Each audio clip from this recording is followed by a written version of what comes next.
ವೀಕ್ಷಕರೇ, ಮುಂದಿನ ರಾಶಿ ಮಕರ ರಾಶಿ. ಮಕರ ರಾಶಿಯ ಒಂದು ಮಾಸ ಭವಿಷ್ಯ ಹೇಗಿದೆ ಅಂತ ತಿಳ್ಕೊಳ್ಳೋಣ.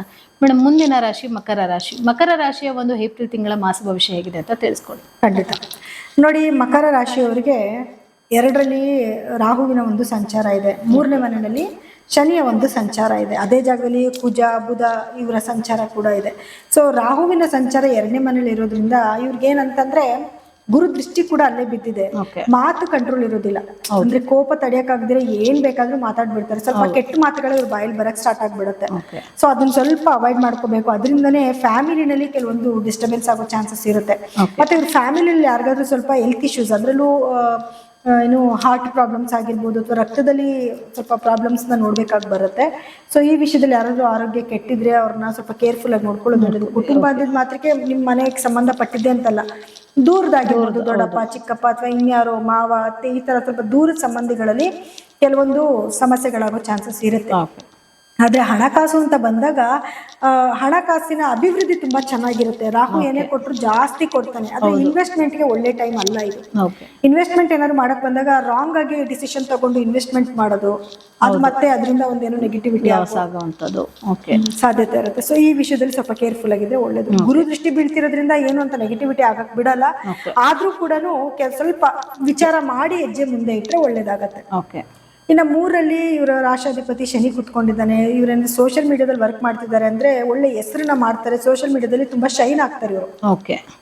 ಇನ್ನು ಇವ್ರಿಗೇನಾದ್ರು ತಮ್ಮ ತಂಗಿ ಯಾರಾದ್ರು ಇದ್ರೆ ಅಂದ್ರೆ ಅವ್ರು ಏನಾದ್ರು ಸ್ಟ್ರಗಲ್ ಮಾಡೋದು ಲೈಫಲ್ಲಿ, ಅಥವಾ ಅವ್ರ ಆರೋಗ್ಯದಲ್ಲಿ ಏರುಪೇರುಗಳಾಗೋದು, ಅಥವಾ ಅವ್ರಿಗೂ ಇವ್ರಿಗೂ ಮಧ್ಯದಲ್ಲಿ ಏನಾದ್ರು ಕೆಲವೊಂದು ಭಿನ್ನಾಭಿಪ್ರಾಯಗಳು ಬರುವಂತ ಒಂದು ಸಾಧ್ಯತೆಗಳಿರುತ್ತೆ. ಈ ವಿಷಯ ಒಂದ್ ಸ್ವಲ್ಪ ಕೇರ್ಫುಲ್ ಆಗಿ ಇರ್ಬೇಕಾಗತ್ತೆ. ಇನ್ನು ಅವ್ರಿಗೇನಾದ್ರು ಸ್ವಲ್ಪ ಆಕ್ಸಿಡೆಂಟ್ಗಳಾಗುವಂಥದ್ದು, ಈ ರೀತಿಯಾದ ಕೆಲವು ಸಮಸ್ಯೆಗಳನ್ನು ಕೂಡ ಎದುರಿಸಬೇಕಾಗಿ ಬರುತ್ತೆ. ಸೂರ್ಯ ಇವರಿಗೆ 4ನೇ ಮನೇಲಿ ಇರೋದ್ರಿಂದ ಗೌರ್ಮೆಂಟ್ ರಿಲೇಟೆಡ್ ವರ್ಕ್ ಗಳಲ್ಲಿ ಇವರು ಯಶಸ್ಸನ್ನ ನೋಡಬಹುದು. ಏನಾದ್ರು ಇವರು ರಾಜಕೀಯದಲ್ಲಿ ಇದ್ರು ಅಂದ್ರೆ ಅದರಲ್ಲೂ ಕೂಡ ಯಶಸ್ಸನ್ನ ನೋಡ್ತಾರೆ. ಯಾಕಂದ್ರೆ ಸೂರ್ಯ ತುಂಬಾ ಉಚ್ಚ ಸ್ಥಾನದಲ್ಲಿ ಕುತ್ಕೊಂಡಿದ್ದಾನೆ, ಒಳ್ಳೆ ಫಲಗಳನ್ನ ಇವರು ನೋಡಬಹುದು. ಅಥವಾ ಗೌರ್ಮೆಂಟ್ ಇಂದ ಕೆಲವರು ಭೂಮಿಗಳನ್ನ ತಗೊಳ್ಳೋದು, ಗೌರ್ಮೆಂಟ್ ಅಲಾಟ್ಮೆಂಟ್ ಆಗುವಂತದೆಲ್ಲ ಇರುತ್ತಲ್ಲ, ಅದೆಲ್ಲದರಲ್ಲೂ ಕೂಡ ಇವರು ಯಶಸ್ಸನ್ನ ನೋಡ್ತಾರೆ. ಇನ್ನು ಶುಕ್ರ 5ನೇ ಮನೇಲಿ ಇದ್ದಾನೆ. ಸೊ ತುಂಬಾ ಒಂದು ಉತ್ತಮವಾದ ಸಮಯ. ಗಂಡ ಹೆಂಡತಿ ಮಧ್ಯದಲ್ಲಿ ಬಾಂಡೇಜ್ ಚೆನ್ನಾಗಾಗತ್ತೆ. ಅಥವಾ ಪ್ರೇಮಿಗಳು ಯಾರನ್ನಿದ್ರೆ ಅವ್ರ ಮಧ್ಯದಲ್ಲಿ ಪ್ರೀತಿ ಜಾಸ್ತಿ ಆಗುವಂಥದ್ದು, ಮದ್ವೆಗೆ ಒಂದು ಒಳ್ಳೆ ಯೋಗ ಕೂಡ ಬರುವಂತ ಒಂದು ಟೈಮ್ ಆಗುತ್ತೆ. ಇನ್ನು ಗುರು ದೃಷ್ಟಿಯಿಂದ ಇವ್ರಿಗೆ ಏನಾಗುತ್ತೆ, ಉದ್ಯೋಗಸ್ಥರಿಗೆ ಪ್ರಮೋಷನ್ ಆಗುವಂಥದ್ದು, ಇವ್ರು ಮಾಡೋ ಕೆಲಸನ ಗುರುತಿಸ್ಕೊಳ್ಳುವಂಥದ್ದು, ಇದನ್ನು ಕೂಡ ಆಗ್ತಾ ಇರುತ್ತೆ. ಎಜುಕೇಶನ್ ಅಲ್ಲಿ ಮಕ್ಳಿಗೆ ಬಂದು ಕಾಂಪಿಟೇಟಿವ್ ಎಕ್ಸಾಮ್ಸ್ ಏನಾದ್ರು ಬರೀತಿದ್ರೆ ಅದರಲ್ಲಿ ಯಶಸ್ಸಾಗುತ್ತೆ. ಯಾಕಂದ್ರೆ ಈಗ ಸೂರ್ಯನ ಸ್ಥಾನ ಚೆನ್ನಾಗಿದೆ. ಇವಾಗ ಗೌರ್ಮೆಂಟ್ ಕೆಲಸಗಳಿಗೋಸ್ಕರ ಏನಾದ್ರು ಎಕ್ಸಾಮ್ಸ್ ಬರೀತಿದ್ರೆ ಅದರಲ್ಲಿ ಇವ್ರಿಗೆ ವಿನ್ನಿಂಗ್ ಇದು ಜಾಸ್ತಿನೇ ಇದೆ. ಇನ್ನು ಆರೋಗ್ಯ ಸಮಸ್ಯೆ ಅಂತ ಏನಾದ್ರು ಅಂತಂದ್ರೆ 8ರಲ್ಲಿ ಕೇತು ಕುತ್ಕೊಂಡಿದ್ದಾನೆ. ಅಲ್ಲಿ ಸ್ವಲ್ಪ ಆರೋಗ್ಯ ಸಮಸ್ಯೆ ಬರುತ್ತೆ. ಅಂದ್ರೆ ಮೂಳೆಗೆ ಸಂಬಂಧಪಟ್ಟ ಸಮಸ್ಯೆಗಳಾಗೋದು, ಅಥವಾ ಏನಾದ್ರು ಏಟ್ಗಳು ಮಾಡ್ಕೊಳ್ಳುವಂಥದ್ದು, ಈ ರೀತಿ ಕೆಲವು ಸಮಸ್ಯೆಗಳನ್ನ ಎದುರಿಸಬೇಕಾಗಿ ಬರುತ್ತೆ. ಅಂತಂದ್ರೆ ಒಟ್ಟಾರೆಯಾಗಿ ಅಷ್ಟು ಸಮಸ್ಯೆಗಳಿಲ್ಲ, ಸ್ವಲ್ಪ ಮಟ್ಟಿಗೆ ಸಮಸ್ಯೆಗಳಿದೆ. ಸ್ವಲ್ಪ ಟೈಮ್ ಚೆನ್ನಾಗಿದೆ.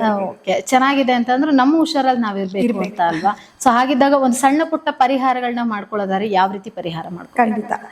ಇವ್ರಿಗೆ ಮೊದಲನೇದಾಗಿ ನೋಡಿ, ಪ್ರತಿ ಮಂಗಳವಾರ ದಿವಸ ಗಣಪತಿ ಆರಾಧನೆ ಮಾಡೋದು, ಗಣಪತಿ ದೇವಸ್ಥಾನಕ್ಕೆ ಹೋಗುವಂಥದ್ದು, ಮತ್ತೆ ಬೀದಿ ನಾಯಿಗಳಿಗೆ ಆಹಾರ ಹಾಕುವಂಥದ್ದು, ಇದು 2 ಮಾಡ್ಕೊಂಡು ಬರ್ಲಿ. ಗಣಪತಿಗೆ ಹೋದಾಗ 21 ಗರಿಕೆ ಹುಲ್ಲನ್ನ ಕೊಟ್ಬಿಟ್ಟು ಬರುವಂಥದ್ದು, ಅಥವಾ ಎಕ್ಕದ ಹೂವನ್ನ ಅರ್ಪಿಸ್ಬಿಟ್ಟು ಬರುವಂಥದ್ದು, ಇವೆರಡನ್ನ ಮಾಡ್ಕೊಂಡ್ರೆ ಅವ್ರಿಗೆ ಕೇತುವಿಂದ ಏನ್ ನೆಗೆಟಿವಿಟಿ ಆಗ್ತದೆ ಅದನ್ನ ತಪ್ಪಿಸ್ಕೋಬಹುದು.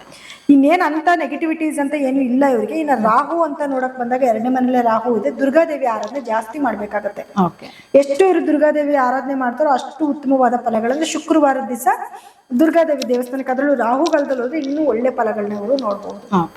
ನೋಡ್ರಲ್ಲ ವೀಕ್ಷಕರೇ, ಈ ಒಂದು ಮಕರ ರಾಶಿಯ ಮಾಸ ಭವಿಷ್ಯ ಹೇಗಿತ್ತು ಅಂತ. ಹಾಗಿದ್ರೆ ಬನ್ನಿ ಮುಂದಿನ ರಾಶಿ ಬಗ್ಗೆ ತಿಳ್ಕೊಳ್ಳೋಣ.